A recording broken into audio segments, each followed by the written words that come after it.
Good morning, everyone. How are you? Awake? That's a plus. No, I like to be awake. I was up early. Anybody else not sleep well because of the storm last night? Did anybody not hear the storm last night? That happens too. I may have had a 10-year-old hop in bed with me. And I'm like, you're 10. Good night. Get out. Thank you for coming to we were in July. I know last month we were in June, now it's July. Woo! Where has the time gone, guys? It's getting faster and faster. We are in July. Today's presentation is by Carla Roghair, and it is about the Dabney house. So round of applause for Carla. And then I'm going to turn on your microphone and you can get started. Okay. Go ahead.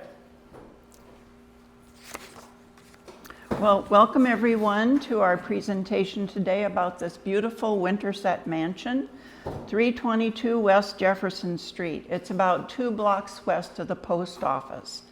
Be sure and go by there if you've never been there. The new owner has started making some changes, so what you see today will look slightly different from what you see when you drive by.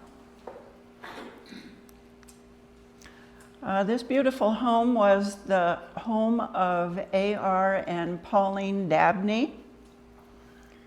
I'm Carla Roghair, and this is my husband, Randy. We've lived in Winterset 9 years. I'm a retired teacher librarian, and I've always been intrigued by older homes. I think I got it from my mom because I remember as a girl her asking my father, "Bud, can we go for a ride and look at the pretty old houses?" So I went on many of those rides, and I think that's where I got it. Anyhow, one of my goals for retirement was to write the history of the first family who lived in a mansion. But I did not know where that mansion was. Well, then we moved to Winterset, and I saw it, and it was this mansion. I was a little bit leery to knock on the door because it would be a stranger answering, and maybe he or she would say, "Get off my property." So I just drove by it until one day I drove by in the Jeep and I saw this pleasant looking lady outside. And I stopped and introduced myself, and sure enough, it was Margot Maldron. We became good friends, and she was really enthused about my idea, and we shared a lot together. Sadly, Margot sold her home this spring and moved to Kansas City to be near one of her daughters. I miss her a lot. Now I'm going to talk just a little bit about the research I did on this project. Basically, I used online newspaper articles. The Iowa Gen Web website has a link for all the local newspapers, and you can also access it at the public library. I came up with about 55 articles of news regarding the A.R. Dabney family. I do have a copy of my bibliography on the counter there if you'd like to look at it later. So basically everything you hear me talk about, I read about in newspaper articles. By the way, there's a nice picture of Margot also there. The newspaper did a wonderful job of covering this story last summer when we did it at the public library. One of the sources that I found really helpful was findagrave.com. On this website, you can see a picture of the tombstone of whomever you're looking up. But more importantly than that, descendants of the person that you're looking up sometimes post photographs, family photographs. And so I was really happy to find some authentic photos to add to my presentation. And I was able to meet 2 genealogists. One was a descendant of A.R. Dabney's brother, and the other one was a descendant of Pauline Dabney's brother. And so they said, sure, you can use those photographs. So as we're talking, some of the photos you see are authentic because they're from those genealogists. Excuse me. Others I just pulled off the internet because they illustrate the article that I'm talking about. I'm going to tell you about the activities of the family according to the newspaper, and then Randy is going to tell about the changes that David and Margot Waldron made to the mansion since they bought it in 1977. And that should take roughly 50 minutes, and that will allow a little bit of time if you have any questions for us to try to answer. So with that background, we're going to begin.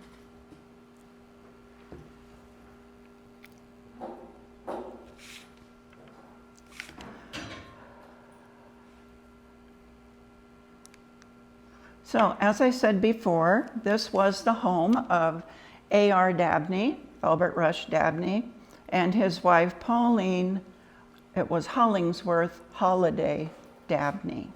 And there's the years of their life. You can refer to the handout as I'm proceeding if that's helpful to you. But first, let's hear about their parents. Albert Rush Dabney was the son of Henry and Maria Dabney. They had been wealthy slave owners in Virginia prior to the Civil War. Henry became convinced that slavery was wrong, and he sold his plantation and freed his slaves, dividing the proceeds from the sale among them. Henry and Maria came to Madison County in 1857 when Albert was 13. They lived to their mid-70s, and both are buried in the Winterset Cemetery.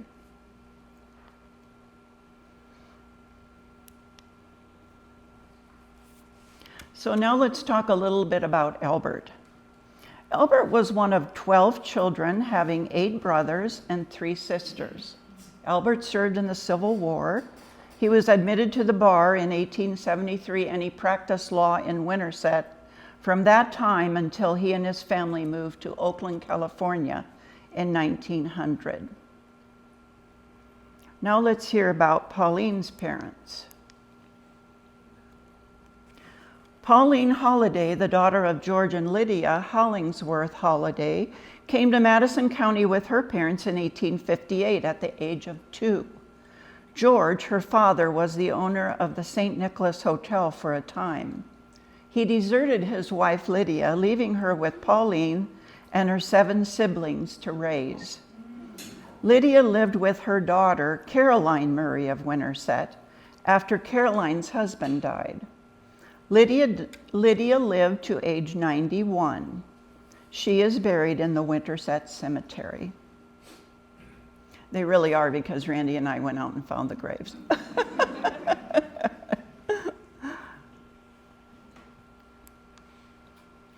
In June of 1877, Albert Rush Dabney, at the age of 32, married Pauline Holliday, age 21, at the home of her sister Caroline Murray in Winterset, with about 50 people present. The couple departed by train for their 10-day honeymoon at Niagara Falls. This is significant. The wedding article that I read in the newspaper states that, quote, A.R. will commence the erection of a handsome brick residence which will be their future home. Sure enough, true to his word, in December of 1877, it only took 6 months to build this, A.R. and Pauline moved into their home at 322 West Jefferson Street here in Winterset. This is a sketch of the home, and I found it in a book down in our museum library. It's a little pamphlet. I brought it up here and put it on the counter, but it was published in 1889, and it was distributed all around the state of Iowa, primarily in the Des Moines area, trying to get people interested in moving to Winterset. So they tell about all the businesses, and several of the homes are pictured, and the Dabney home was one that was pictured there as well. That's how the cover looks. I wanted to take it home because Jared has several copies, but he said, No. Okay, now let's talk about their family. I pictured them on the sheet there for you. The Dabneys became parents of 4 girls: Clara, born in 1878, Lenore, born in 1880, Alice, 1885, and Helen, born in 1891. The focus of my research is on the activities of this family at the turn of the century, right here in Winterset, as reflected in many newspaper articles from that time. Now, back then, the newspaper articles were extremely long. Like, it wasn't uncommon for me to, when I'm searching, to find a reference to the Dabney family, but the article is like 2 columns long with all kinds of details. Well, I love details, but enough is enough. So I had to read them and then summarize them for the presentation.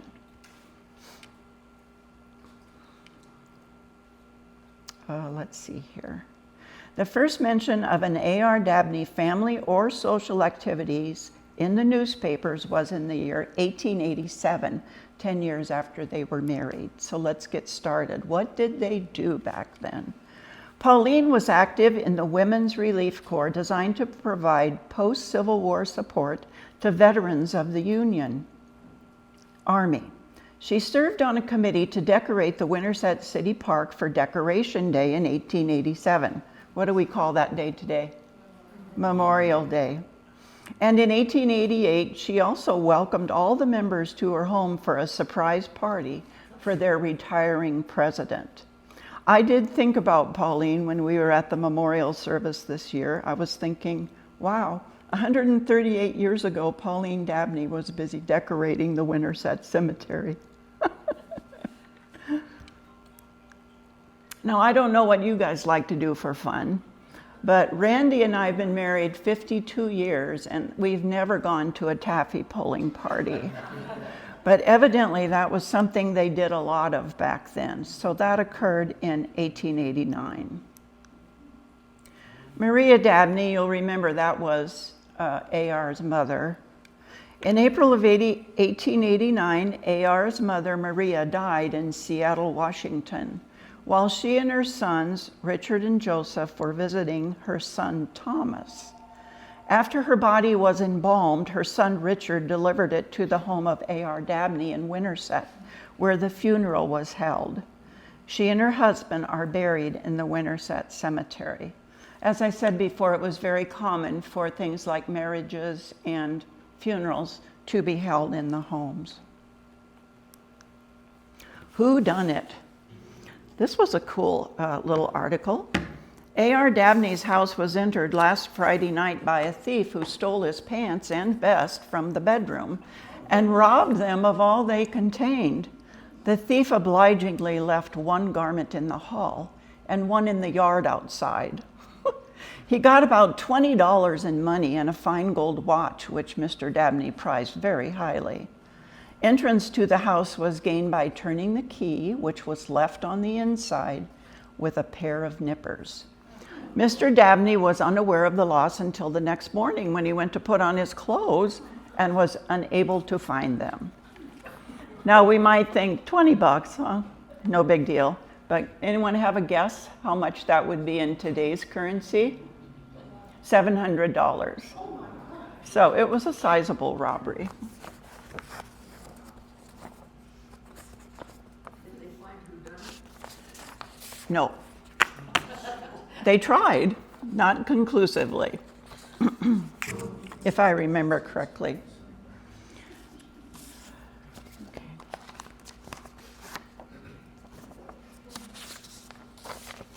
Okay, next up we have a picture of something I found on eBay. I don't know, you might want to buy it. This is a copy of a Madison County banknote. In 1889, the Madison County Bank was founded by well-known businesses of Winterset. One was A.W. Crawford, who we've heard about before because of his donations to our beautiful city park. And he was the president and the highest owner of stock, and A.R. Crawford was one of the lawyers. So if you look closely on this slide, you probably wouldn't be able to see it even if I pointed it out. But the top left says A.W. Crawford President, and A.R. Dabney is listed as a lawyer on the right. You can buy it for $30 if you want to have it.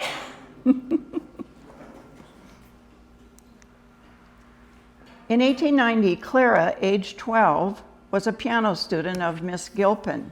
Her students formed a club that met once a month to study the great masters of piano.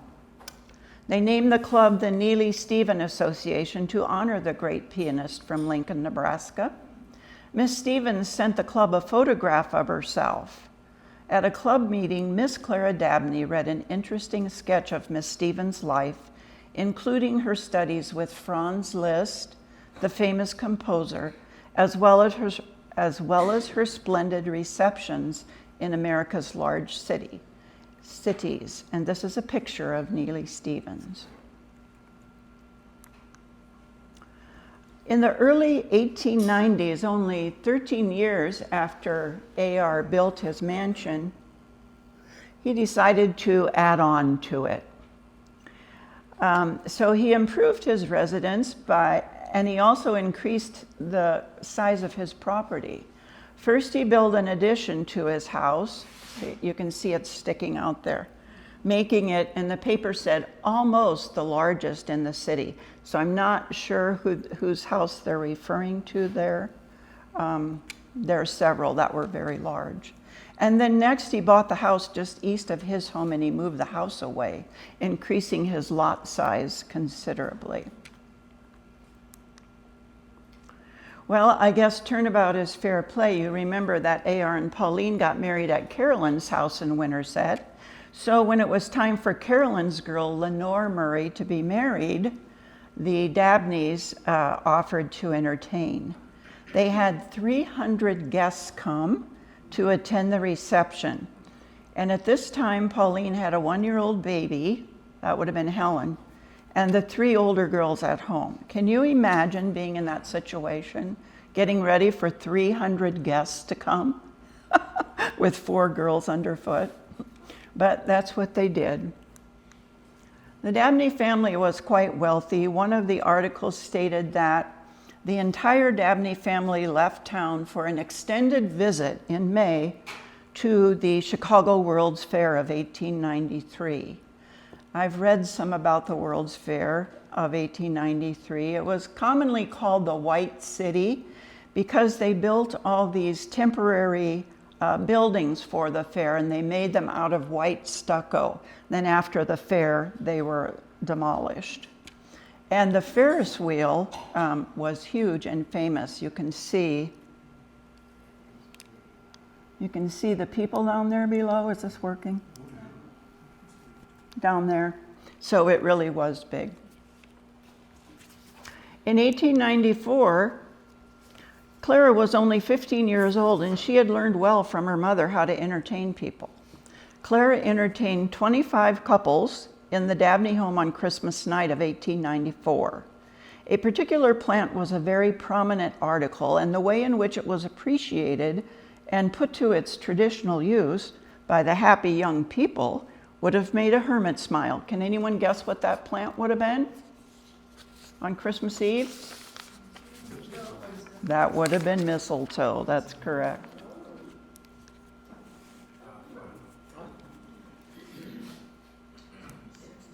This is my favorite part because I play the piano.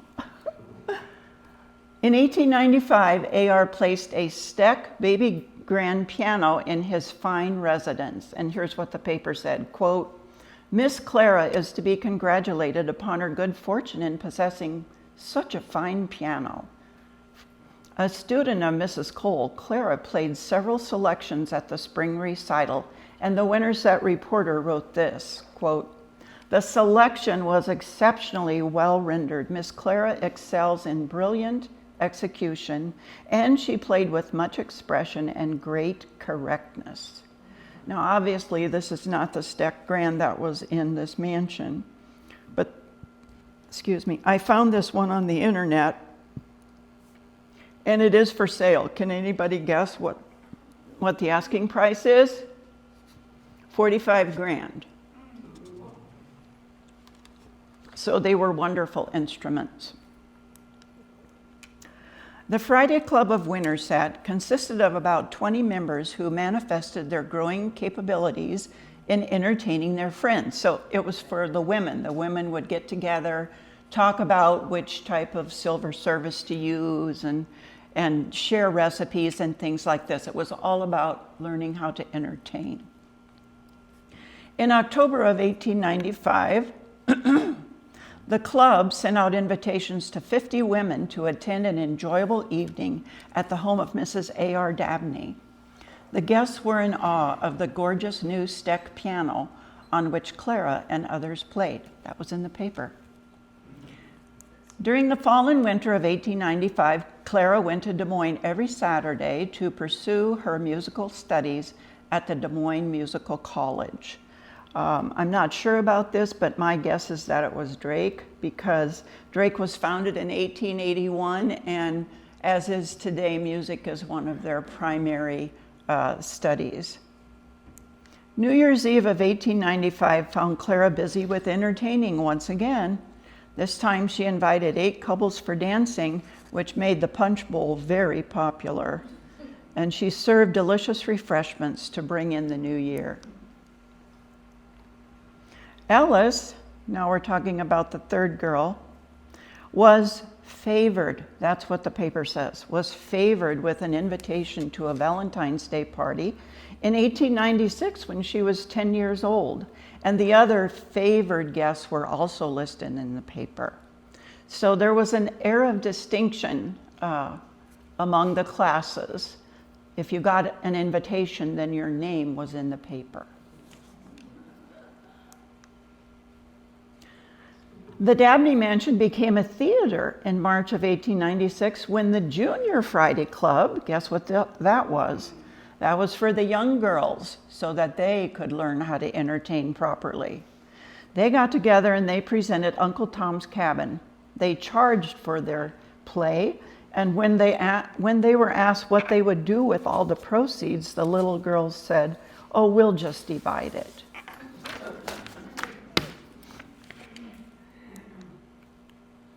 The Ladies' Aid Society of the Methodist Church gave a musical program at the A.R. Dabney home in the spring of 1896, charging 15 cents. Clara gave 2 piano duets with a friend, and Lenore played a mandolin solo. But the most popular soloist was Little Miss Steyer, who gave 2 whistling solos. The Winterset News stated, "If the present fad for whistling continues, Little Miss Steyer may someday successfully rival Alice J. Shaw." This is a picture of Alice J. Shaw, and now we're going to hear a little bit of her whistling ability. Have you ever gone to a program with whistlers? Okay, this was from 1888. It's called Improv Whistling Solo.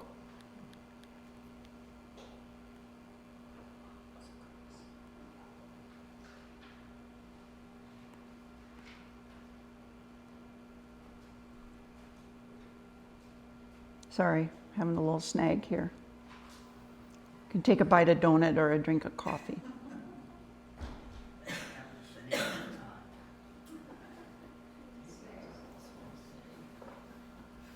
Okay, improv whistling.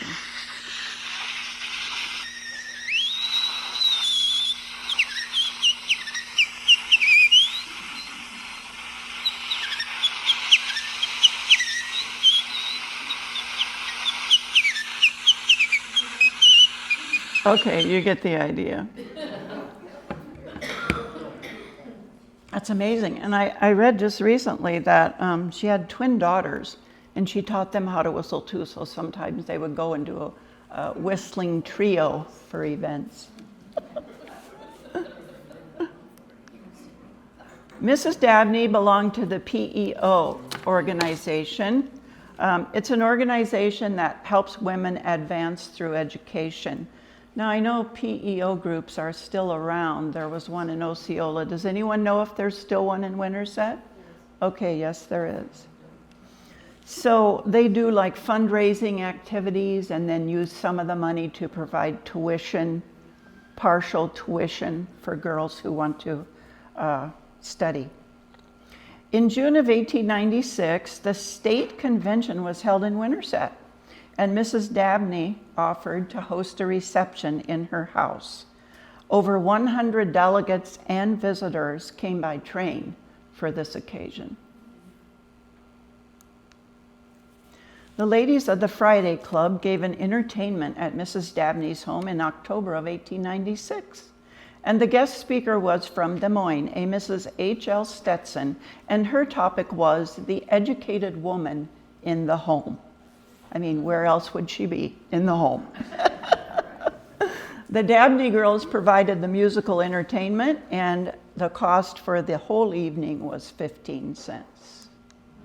Now we're coming upon some crashes that were in the papers. In August of 1897, Clara Dabney and friends were driving Mr. Dabney's fine carriage team when it became frightened by a jassock.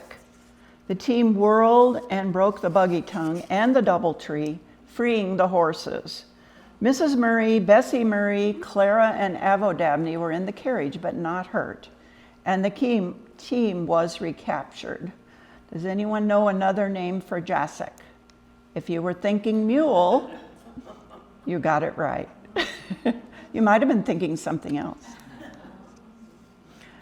This one is about a phaeton. A phaeton is a little bit different than a carriage, primarily because the back wheels are larger than the front wheels, so that's called a phaeton. Just a month later, a second runaway occurred, but with Lenore and her friend. The phaeton, led by Mr. Dabney's family mare, ran away and collided with a lumber wagon, smashing the phaeton to kindling wood.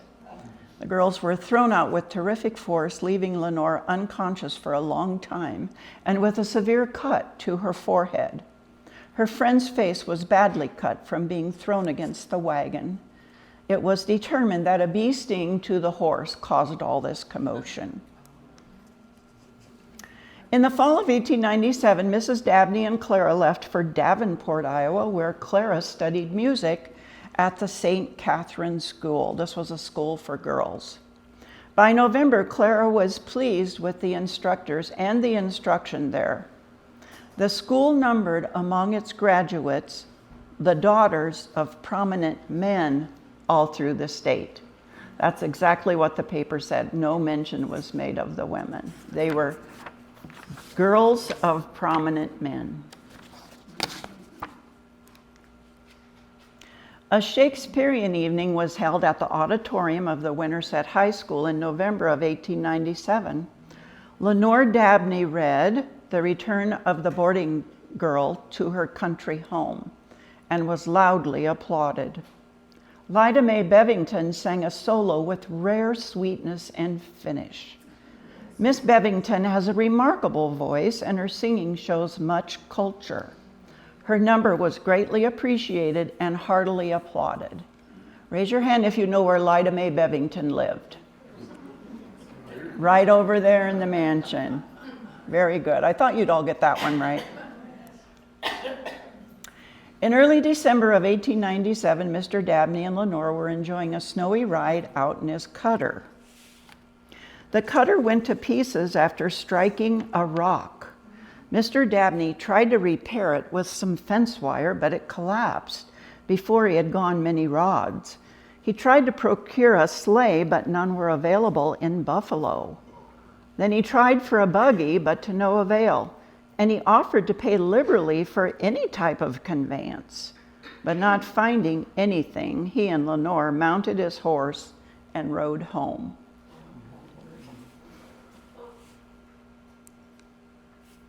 Does anyone know where Buffalo is or was? The Mississippi River. No, closer. Buffalo Center. Yes. Buffalo Center, just south of town, that's correct. It was a hamlet on the southeast side of the Middle River, 1.5 miles south of Winterset. And do you know what its main enterprise was?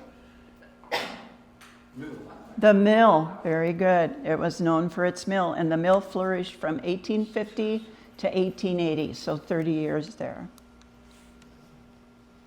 A New Year's musical evening was held at the Dabney home using local talent. The spacious drawing rooms of the home were decorated with smilax plants and flowers in profusion.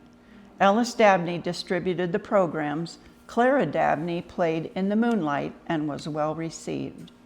Following the entertainment, the guests were then shown to the dining rooms, and there are 2 large dining rooms in that home, which were beautifully decorated with smilax ropes hanging from the chandeliers, to the tables, which were covered with carnations and Christmas greens. Dainty refreshments were served, and 90 guests attended the event.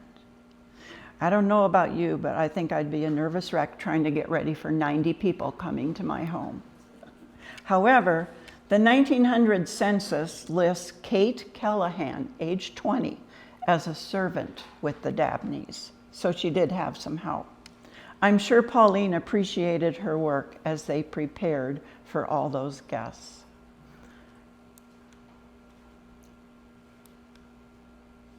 Lenore Dabney, that's the second girl, was a member of the 20th Century Debating Club. In November of 1898, they had a debate on the Spanish-American War. Jenny Tidrick and Dr. Schwanner were on the affirmative, and Lenore Dabney and Joe Tidrick were on the negative. The judges declared unanimously that based on the debate, war should be declared. Dr. Schwanner and Lenore became more than friends, as you will hear later. On May 11, 1898, a graduation ceremony was held at the Winterset High School. There were 20 graduates that year, and one of them was Lenore. Little Helen is first mentioned in the Winterset newspapers in December of 1898 when she was 7 years old. The businesses of Winterset held a merchants' carnival at the Presbyterian Church, where each business promoted their business with advertising by the girls of the community. Tiny Helen and a tall girl represented the Winterset Reporter with this motto, "How we have grown." And later on in the carnival, 15 little girls sang about their little dolls, concluding with little Helen Dabney, who held out a black Topsy of the Ethiopian race. Does anybody know what a Topsy doll was? This might help you. It can be whatever race you want it to be, depending on how you flip the skirt. Okay, it can be a white doll or a black doll.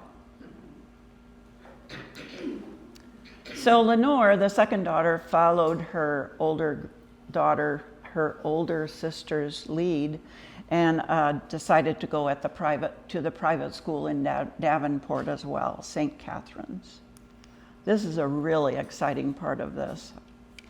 You simply must know that Winterset had a lovely lake 3/4 of a mile west of town at the turn of the century, thanks to Mr. A.R. Dabney.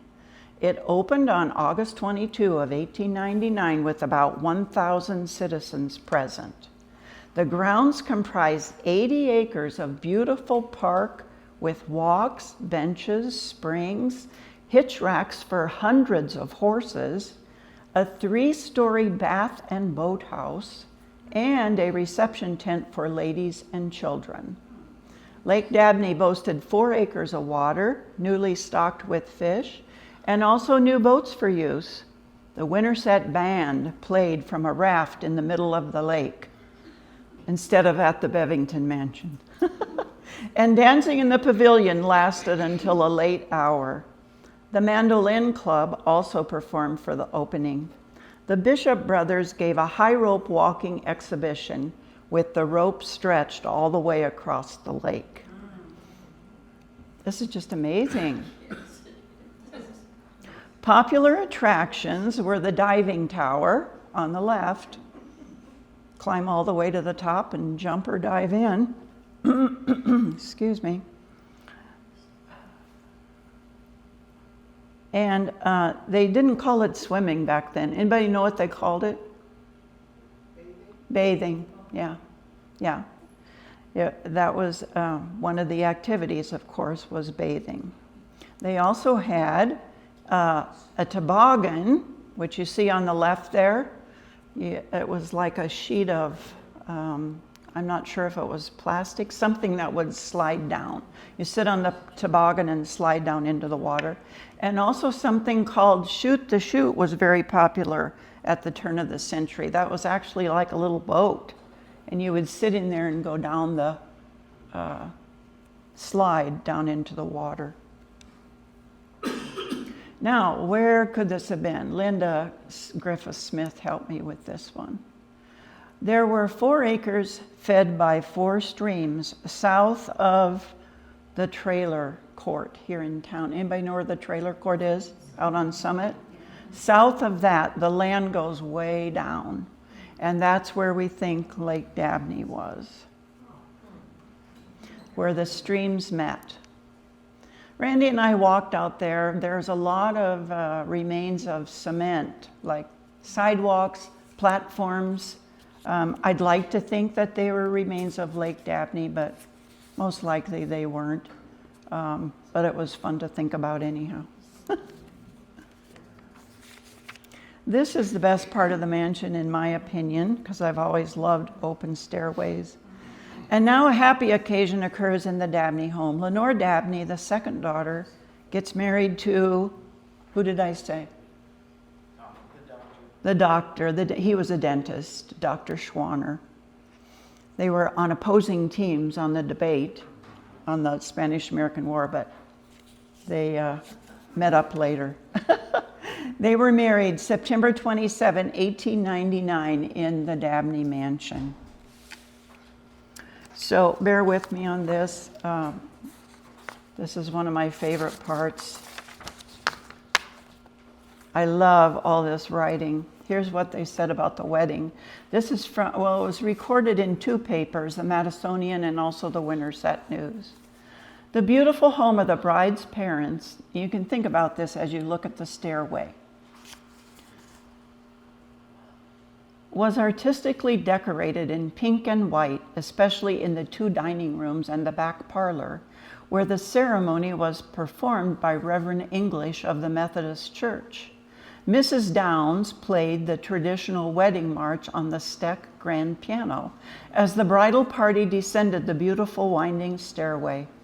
Little Helen Dabney carried the ring on a white satin cushion, followed by Clara Dabney, maid of honor, wearing pale blue silk. The bride descended on the arm of her father, dressed in a gown of white silk with pearl trimmings, and carried bride's roses. The groom, Dr. William Schwanner, and Mr. Rolla Schwanner, that was his brother, as groomsmen entered from a side room. The bride and groom took their places under a pink and white canopy, from which hung a lover's knot of pink and white flowers. After congratulations from the relatives, a delicious 2-course supper was served in the 2 dining rooms. The center tables were festooned with ropes of smilax and roses, which were caught together and fastened to the ceiling. At 8:30, 200 guests arrived for the reception. So evidently the wedding itself was just for a smaller group, but then 200 people came to this house for the reception. The Mandolin Club entertained as the guests enjoyed ice cream and cake decorated in pink and white grapes. Alice Dabney and friends were servers. The bride is the second daughter of Mr. and Mrs. A.R. Dabney and is richly endowed with social and intellectual acquirements, which have made her a great favorite in Winterset circles of society. The groom is a well-known dentist here who has won an enviable position in the ranks of his profession. So you can see all the girls were involved in the wedding. Little Helen was the ring bearer. Clara, the pianist, was the maid of honor, and Ellis was a server. Now a little bit of politics. I do remember, oh, I forgot to show you that. Those are authentic. That's Lenore and Helen. I do remember Margot telling me that one time years ago, a man approached her and said, I know that a famous person stayed overnight in your house, but I'm not sure who it was. And sure enough, I found it in the paper. In early October of 1899, a famous person visited Winterset, Mr. William Jennings Bryan. He was running as the Democratic nominee against William McKinley in the 1900 presidential election. The people of Winterset prepared a program for what they called Bryan Day. Much of the program occurred at the Dabney home. The Winterset Reporter tells us what happened in the home and yard. This is from the Winterset News. Here's the plan. It's called the plan. Mr. Bryan will reach Winterset from Earlham at 1 o'clock and will be driven directly to the residence of A.R. Dabney.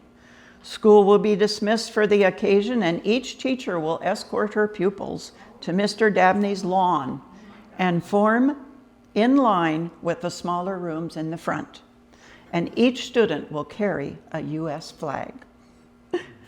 The band will appear at Mr. Dabney's and furnish music. Mr. Bryan and several members of the committee will take dinner with Mr. Dabney. At 1:30, Mr. Bryan will be taken to the tent in a carriage. It's like a Chautauqua tent. At the tent, J.E. Tidrick will preside. Both vocal and instrumental music will be furnished by the committee. Mr. Bryan will then address the audience, after which he will be taken back to the depot. Now here's what the paper said after it was over. After the event, the Winterset Reporter stated that Bryan arrived on the noon train and was taken by Mr. Dabney to his home. Not feeling well, Mr. Bryan took a rest. He apologized to Mrs. Dabney for being late for the delicious meal that she had prepared. He slept too long. He was then driven to the tent where thousands had gathered. The author of this article stated that he only spoke 15 minutes, as he seemed to sense that most people just wanted to take a look at him rather than to hear him discuss the issues of the day.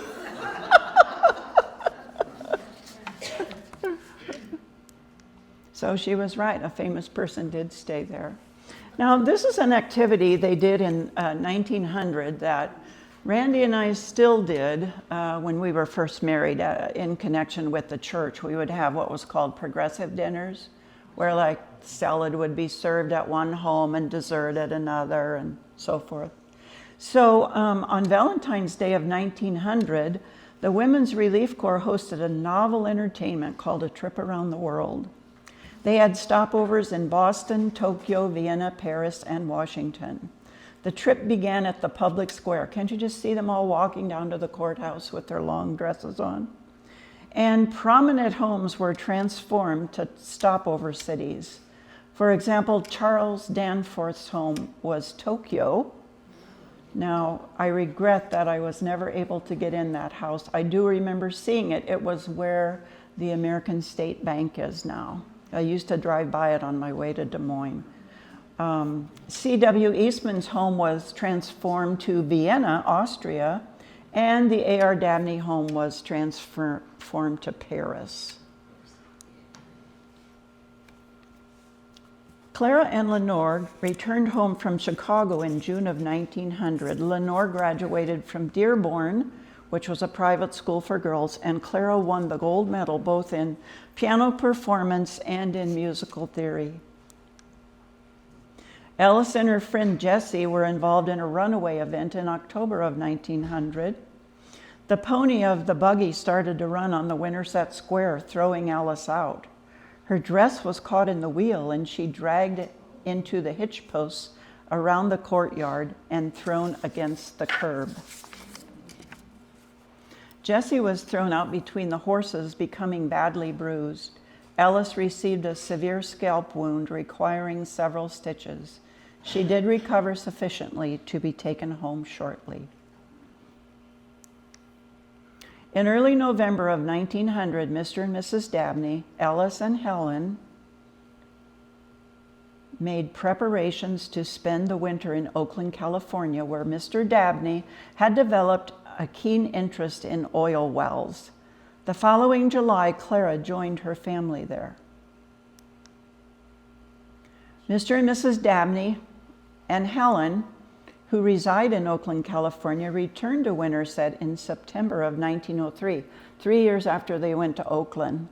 They came back just to visit, and they had leased their home to Mr. Cooper. He worked at the bank. His name was also on that bank note. So they were able to stay in their old home, which was leased to Mr. Cooper.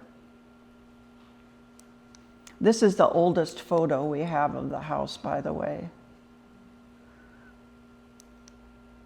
In November of 1903, Mr. and Mrs. S.D. Alexander entertained 150 guests with a musical program in their home. Anybody know where they lived? S.D. Alexander? Linda? Well, either there or downtown.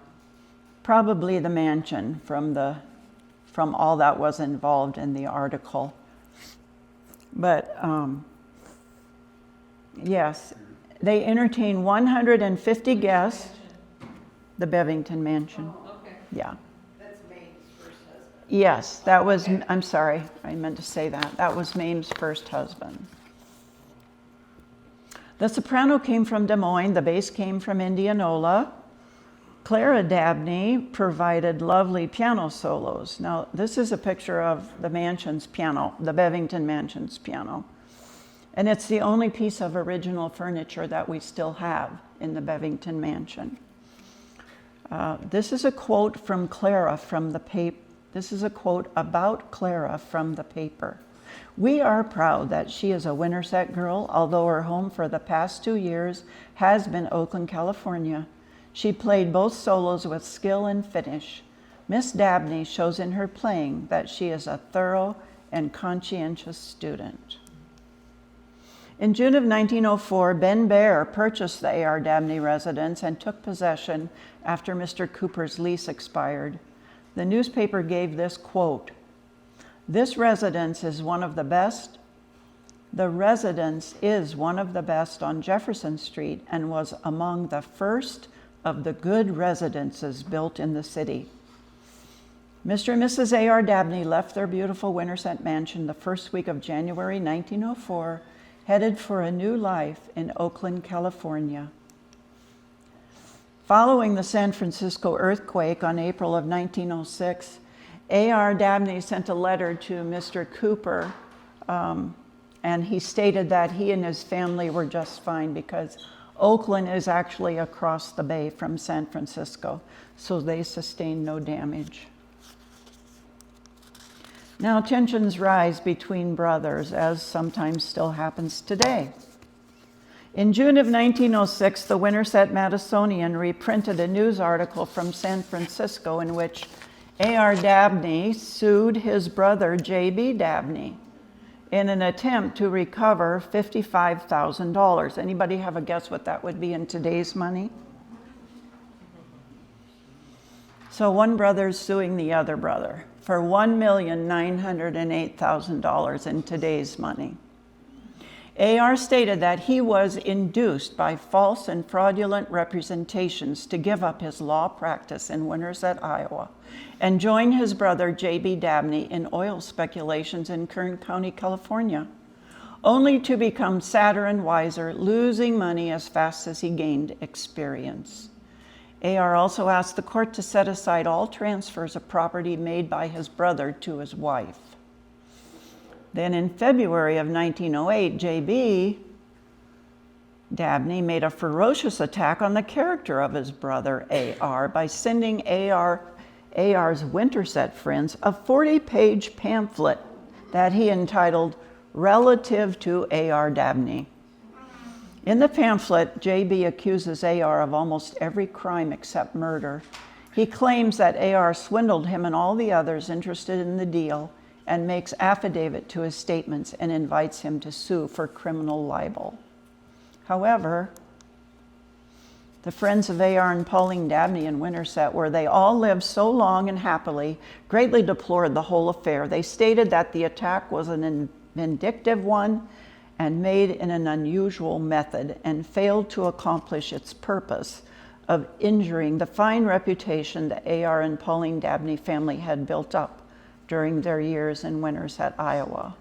This is a really cool, authentic picture one of the genealogists sent me. This is the family in Oakland. And on the left, you see Lenore, the one who was married in Winterset. And she had 2 little boys at this time, Albert and William. Helen, the girl that was the flower girl, she's pictured on the right. In 1909, Miss Ellis Dabney, the 3rd daughter of A.R. and Pauline, was married at the Dabney home in Oakland, California. Miss Clara Dabney was her maid of honor. These are authentic pictures. Miss Helen Dabney was one of 3 bridesmaids. That's Helen, grown up now, in the middle. Lenore Dabney Schwanner, who had been married at the Dabney home here in Winterset 9 years earlier, was not in the bridal party. However, her little son Albert, named after his grandpa, served as the ring bearer for the occasion. Epilogue: Clara Dabney never married. That's the pianist. Lenore had 2 other sons in addition to little Albert. Ellis had 1 daughter. Helen married and had 3 sons. This is the Mountain View Cemetery in Oakland where they're all buried. Clara died at age 83. The other 3 daughters lived into their 90s. Albert Rush Dabney died at age 68, and his wife Pauline Holliday Dabney died at age 79. The whole A.R. Dabney family that once lived so happily at 322 West Jefferson Street, Winterset, Iowa, are buried in Mountain View Cemetery in Oakland. I did find record that they have a mausoleum there, but I don't know which one it would have been. And now we're up to Randy's part where he tells about changes that Margot and her husband David made to the mansion. They bought it in 1977. Depends if you have the time for it. You have about 5 minutes.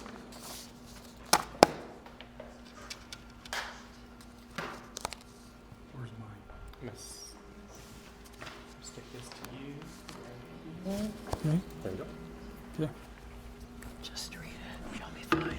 As Carla said earlier, Margot Mulgren was the caretaker of the 148-year-old Dabney mansion until this spring when she sold it and moved to Kansas City to be near one of her daughters. Margot had lifelong ties to Madison County, and in 1977, while visiting family in Winterset, she and her husband saw this house for sale and wanted to see it.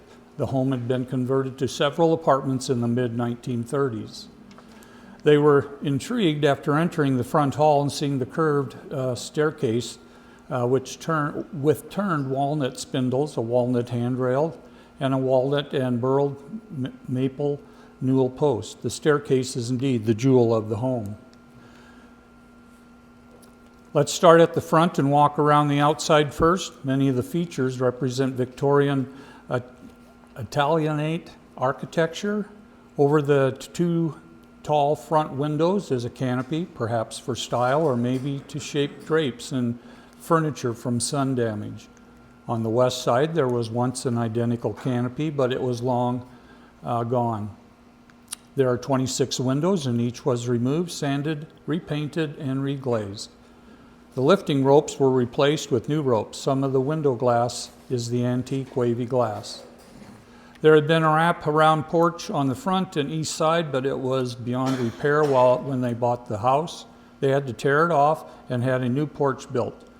Like the one in the original sketch Carla showed you, they painted the brick in the early 2000s because there was brick damage from where the old porch had been fastened to the brick. Also, a lot of white paint had been slopped on the brick over the years.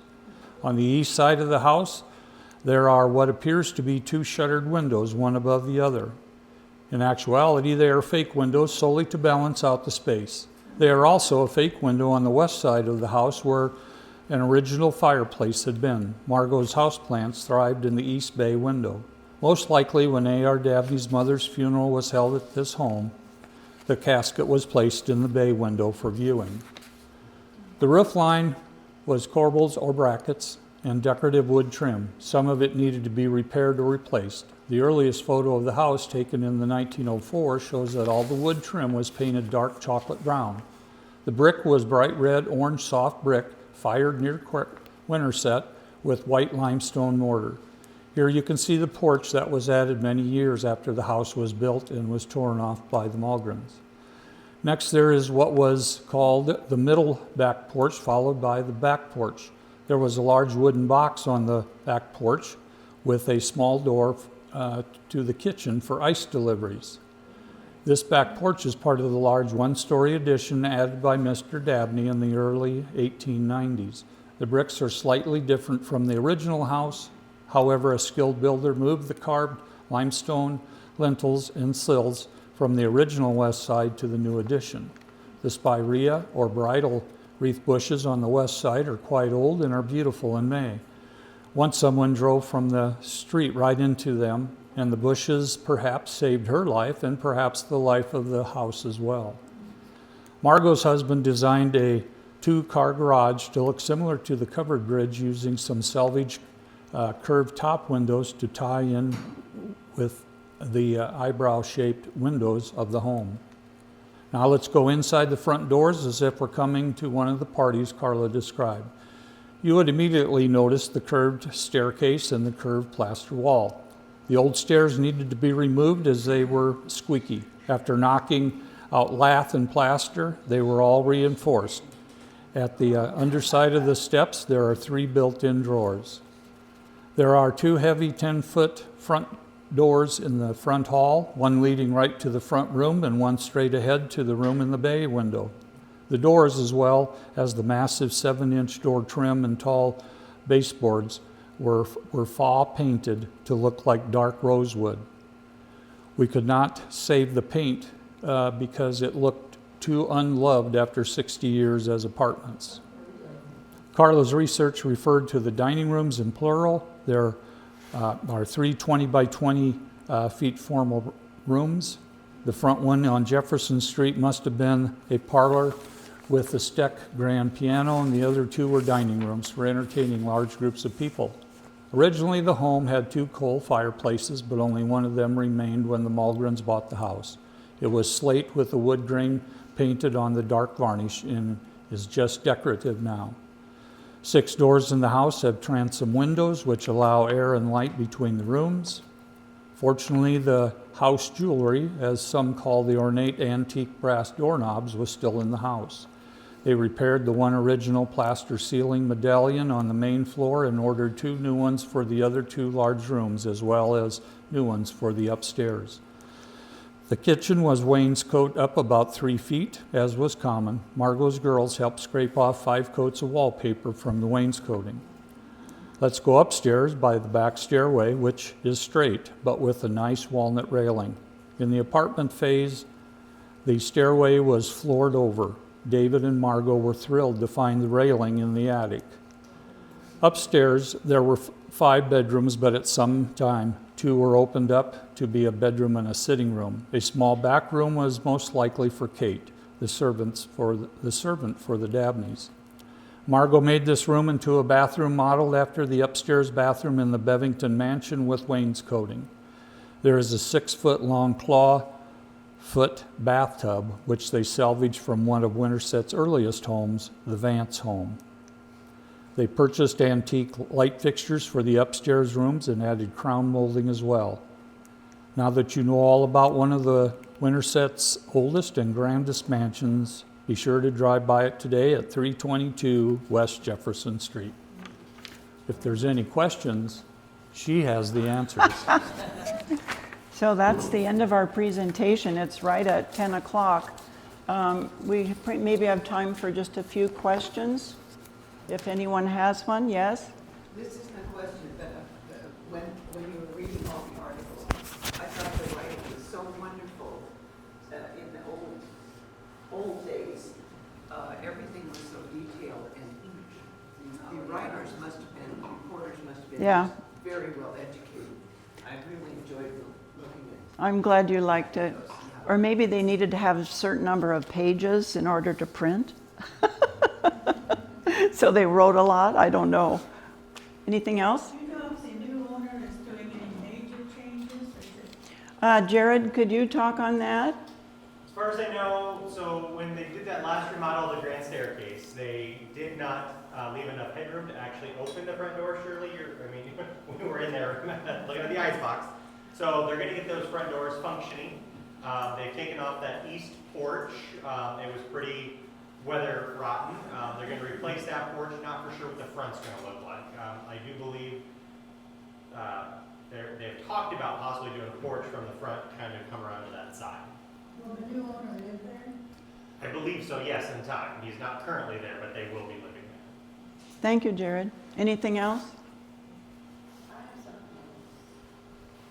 All this good work was submitted to the state, and Carla was awarded a State Historical Society Excellent in History Award for her work. And so I just want to read you just a bit about this. This set of awards honors individuals, organizations, and communities that make outstanding contributions to the field of Iowa history. The one that she won, is called the Lauren Horton Community History Award. It's about someone who spends time in their community doing history. And Lauren Horton was someone who served in the State Historical Society and got this award named for him. This award recognizes the best project that increases awareness and participation in Iowa history on a local level. Now, we can't say you won the award, but she got a certificate of recognition, and we don't know how many people competed for that, but she did get a certificate of recognition. Well, I just want to say a couple things about that. It's really a recognition of all of Winterset because they give a ton of awards. Randy and I went to the ceremony. It was a wonderful day. But my award was given for the best project that involves a lot of community people. And so I had to tell about when I presented with Margot last summer at the public library.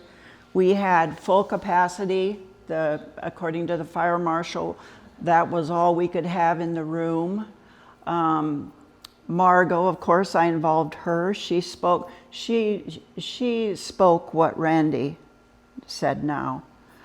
So Margot was involved.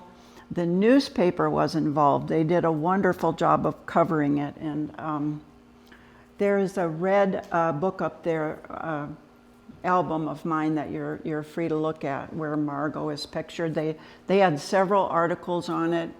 Other people who were involved would have been the public library promoted it grandly. They distributed little handouts.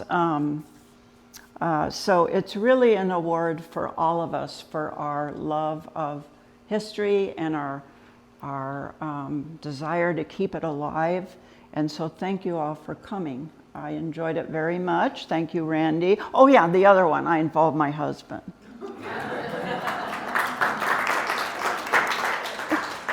So if you have more questions, you can come up to me or Randy. Thanks again.